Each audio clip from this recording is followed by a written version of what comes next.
আপনজনদের কটাক্ষ শুনেছিলেন দিনের পর দিন।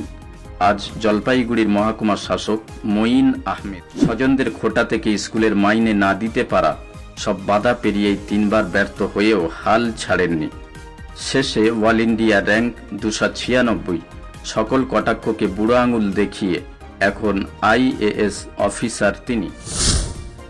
সংসারের সদস্য সংখ্যা 7। বাবার ড্রাইভিংয়ের অনিশ্চিত উপার্জনে সংসার সামলে সন্তানদের পড়াশোনা চালানোই ছিল এক পাহাড় প্রমাণ চ্যালেঞ্জ। খেলাধুলার প্রতি ঝোঁক থাকায় দ্বাদশ শ্রেণীর ফলাফলে কিছুটা ভাটা পড়েছিল।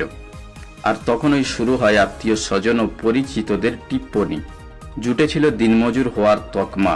তবে প্রতিকূল পরিস্থিতি যাদের মনকে ভাঙতে পারে না, তাদের জেদই ইতিহাস গড়ে। সমস্ত অপমান ও অনটনকে সঙ্গী করে আজ সেই তরুণই সামলাচ্ছেন মহকুমার প্রশাসনিক দায়িত্ব। তিনি হচ্ছেন জলপাইগুড়ির বর্তমান মহকুমা শাসক মঈন আহমেদ। নিজের লড়াইয়ের দিনগুলোর কথা মনে করে তিনি জানান, তার শৈশবের প্রথম স্বপ্ন ছিল পেশাদার ক্রিকেটার হওয়া। আজও ক্রিকেট খেলা দেখলে মাঠে নেমে পড়ার ইচ্ছে জাগে, কিন্তু পরিবারের আর্থিক অনটন তাকে বাস্তবতার জমিতে টেনে নামায়। ক্রিকেটের স্বপ্ন পিছনে ফেলে তিনি মন দেন দেশের কঠিনতম পরীক্ষা UPSCর প্রস্তুতিতে।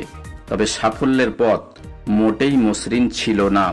পরপর 3 বার পরীক্ষায় বসে ব্যর্থ হন, কিন্তু মনের অদম্য জোর আর পরিবারের নিরবচ্ছিন্ন সমর্থনে হাল ছাড়েননি মঈন। অবশেষে 2023 সালে অল ইন্ডিয়া 296তম র্যাঙ্ক নিয়ে UPSC ক্র্যাক করেন তিনি।